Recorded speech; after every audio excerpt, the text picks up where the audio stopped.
Mon chat t'a mis son O à l'envers. Non.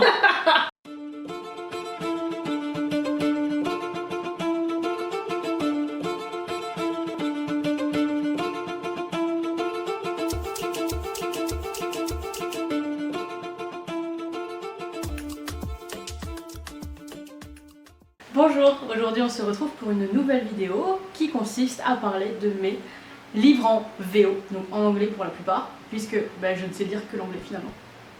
C'est déjà pas mal. Je me suis mise à lire de la VO pour une seule et bonne raison, c'est que je ne voulais pas attendre la traduction en français. Notamment avec le livre Beyond the Wand de Tom Felton, donc celui qui a joué Draco Malfoy.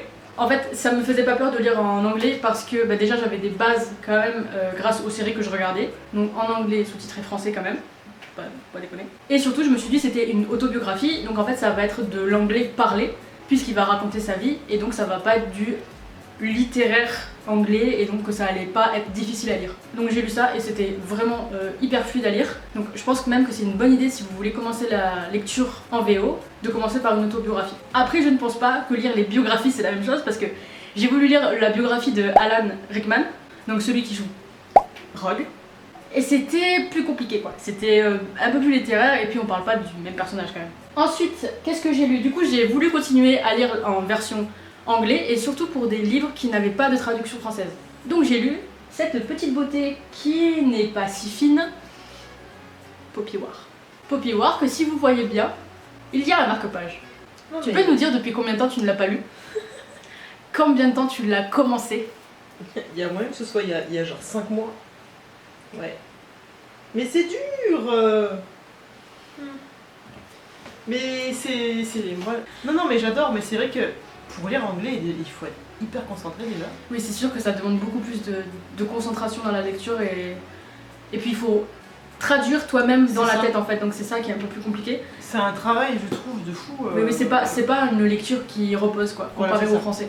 Donc c'est l'histoire de Rin, qui vit dans un petit patelin là, et qui souhaite rentrer dans une grande école de militaires. Et comme je suis un pied à expliquer une histoire, c'est toute une histoire un peu mystique sur les chamans et sur les pouvoirs, etc. C'est un peu plus compliqué parce que les personnages sont tous moraligrés, pardon. Donc en fait c'est tellement bien décrit, bien expliqué, bien détaillé, etc. que j'ai du mal à me rappeler exactement de la grosse, de la plus grosse trame en fait. Et c'est surtout que j'ai lu en janvier. Pour rentrer dans cette école militaire, oui, parce que j'ai quand même lu le début. Il faut passer un concours hyper compliqué où tu dois apprendre je ne sais combien d'ouvrages. Ouais, c'est très dur, ouais. Enfin, c'est très précis. C'est un peu les principes des shonen, hein. C'est une nana là qui n'a rien pour elle, ni d'argent, ni la vie sociale qu'il faut pour rentrer dans cette école. En plus il va y avoir un concours qui est très difficile. Et elle tente le tout pour le tout et elle y arrive, c'est ça. Ouais. En fait je l'ai lu en anglais parce que si je voulais la trilogie complète, donc c'est-à-dire The Burning God et The Dragon Republic. Donc si vous voulez lire en français, il n'existe que le premier tome qui est traduit et qui s'appelle La guerre du pavot. La traduction a été arrêtée pour l'instant, il me semble que l'autrice n'était pas contente vraiment de la sortie en français. En même temps, regardez la qualité des livres en VO, et regardez bien. Pas ouf. Donc pour vous expliquer, la lecture était un peu plus compliquée parce que comparé à la biographie de Tom Felton, on est quand même sur du littéraire là, et c'est vrai que c'est beaucoup plus compliqué, il y a des mots que j'avais pas trop compris. J'avais la version française sur la tablette, ça m'a aidé pour plusieurs passages. Ce qui est compliqué, c'est qu'il y a des mots très précis de stratégie. Oui. Des trucs de guerre. C'est ça le truc, c'est qu'il y a... Si tu les as pas, c'est chaud. Ouais, c'est ça, il y a un lexique qui est vraiment pas très abordable pour tout le monde. Donc c'est vrai que c'est un peu compliqué, donc des fois il faut chercher un peu sur internet, mais franchement on s'en sort bien quand même.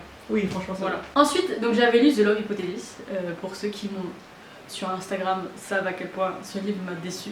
Et donc du coup il fallait que je teste en VO parce que je me suis dit la traduction est éclatée au sol, donc je vais essayer la version originale pour savoir si c'est moi qui n'accroche pas. Donc j'avais vu des avis qui étaient vachement pas mal pour ce livre là. Donc par contre je me suis pas renseignée, c'était jeunesse. Parfois c'est pas mal que ce soit jeunesse comme ça, il n'y a pas de smut raté. Le livre est quand même mignon, on va pas se mentir. Voilà. C'est l'histoire d'une nana qui va reprendre les échecs. Elle était très bonne en échecs, mais là pour des raisons familiales, etc. Elle n'a pas voulu continuer, et en fait elle va se retrouver face au grand champion des échecs. Et ça va être un rival sous lovers. Et donc c'est cette idée-là qui m'avait plu, vu que c'est le Enemies to Lovers qui me fait vivre. Et ben j'ai été déçue encore de ce livre parce que je crois que la plume d'Ali Hazelwood me plaît pas. Même s'il y a pas mal de références geeks, de références culturelles, etc. c'est pas mal. Mais il me semble que tu m'avais dit que c'était très long à démarrer. Ah oui, bah oui parce que c'est vendu comme une romance et la romance commence à Aux trois quarts, quoi. ouais. Donc j'ai passé quand même un bon moment, j'ai quand même pas mal fangirlé. Et bah c'est jeunesse quoi, et si j'avais su je l'aurais peut-être pas pris. Après c'est pas du tout pour du smut Ali Hazelwood que je prends les livres Ali Hazelwood, parce que... Mais voilà, bon j'ai essayé 2 fois Ali Hazelwood en VF, en VO et c'est non pour moi. Ensuite, c'est un livre que j'avais vu grâce à la pub TikTok. Je crois que c'est l'autrice qui faisait elle-même sa communication et elle faisait des montages incroyables.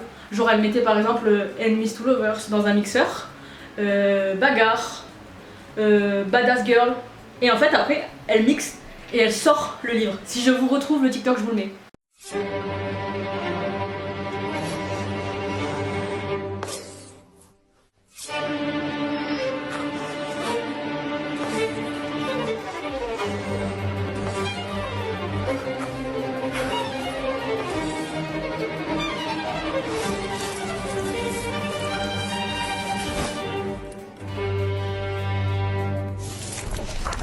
J'ai voulu avoir la version Fairy Loot qui j'ai trouvé à 25 € sur Vinted, même moins je crois. A Fire Revolutionary, Desperate Prince.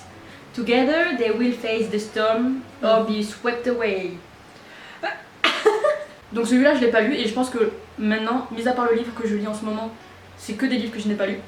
Et il vous donne pas envie à vous, sérieusement? Et je sais pas, je crois qu'il n'a pas été traduit en français, c'est pour ça que je le voulais, en anglais du coup, puisque je n'ai pas le choix. Donc Cemetery Boys, qui est un livre que je ne voulais pas spécifiquement en anglais, mais que mes amis ont pris sans regarder la langue. Donc c'est le même qui a fait Les Enfants du Pays Imaginaire, je crois que c'est ça le titre. Donc en gros c'est juste un mec qui a une affaire entre guillemets avec un fantôme, et ensuite il n'arrive pas du tout à s'en débarrasser. Et évidemment plus le temps ils passent ensemble, plus le temps ils veulent rester ensemble. Tout ça c'est surtout des livres que j'ai reçus dans la cube. Kings of the Wild. Donc King of the Wild, qui est vraiment pas beau. En gros c'est juste des barbares qui vont se rejoindre et on va dire the band is again together, you know. Donc je ne l'ai pas lu non plus, il est énormissime, il fait à peu près 500 pages. Je crois que j'avais demandé de la bagarre. Je pense que là pareil le lexique va être un peu compliqué, mais je pense que ça ira. En fait la couverture me donne vraiment pas envie. Et je sais pas si vous êtes pareil que moi, mais moi dès que le livre est moche, ouah, je le laisse au fond du placard. Et ensuite on est sur I'm Proud. Celui-là il a été traduit en français, je l'ai vu passer en VF, mais comme j'avais demandé un livre en VO, voilà ce que j'ai eu. Et en plus il est magnifique je trouve. En gros, il y a un truc qui se passe pas bien dans la forêt enchantée. C'est le dragon qui doit les protéger. Mais à quel prix? C'est une jeune femme du village qui doit servir ce dragon. Donc du coup ce sera une femme du village qui devra le servir pendant 10 ans. J'ai oublié de mentionner Yellowface parce que j'en ai parlé dans les 2 autres vidéos, puisque c'est un livre que j'ai lu il y a pas longtemps, que j'avais commencé en VO et que j'ai fini en VF. Tout simplement parce que le lexique de l'édition, des livres, etc. était un peu complexe à un moment donné et ça me prenait la tête plus qu'autre chose. Si vous voulez lire un livre qui est sur le monde de l'édition, le monde des livres, etc., franchement foncez dedans. Mais voilà, il est un peu... Je sais pas, moi c'était pas le livre que j'ai préféré de R.F. Kuang quoi. Je vous conseille pour y voir. Et évidemment j'ai oublié de vous en parler, mais du coup je vous en ai parlé dans la vidéo d'avant. J'ai commencé The Silent Patient, qui est un livre que j'ai vu partout. Et apparemment le plot twist de fin est incroyable, donc il me le fallait en VO, puisqu'il n'est pas en VF. Alors il y a aussi Powerless que j'ai très envie de lire de Lauren Roberts, et donc je l'ai sur la Kindle. Et c'est du Enemies to Lovers, donc évidemment que j'ai envie de le lire et il me semble qu'il n'a pas été traduit. Il y a Divine Revolts que je veux lire évidemment, et Ruthless Vows, qui est le 2e tome de cette saga, de cette duologie pardon. C'est une fantasy historique avec une ambiance Seconde Guerre mondiale. Voilà tous les livres que j'ai pu lire en VO et les livres que j'ai en VO qui m'attendent. J'en ai pas mal, je vous l'accorde, il faut que j'arrête d'en acheter. Sur ce, je vous souhaite une bonne soirée, journée, matinée, tout ce que vous voulez. Nuit. Sur ce, j'espère que cette vidéo vous a plu. N'hésitez pas à liker, commenter, s'abonner. Et n'hésitez pas à me suivre aussi sur Instagram si vous y êtes et si vous le souhaitez. Évidemment, je ne force rien. Et c'est Monsieur le Croissant qui va cette fois vous dire au revoir. Yes.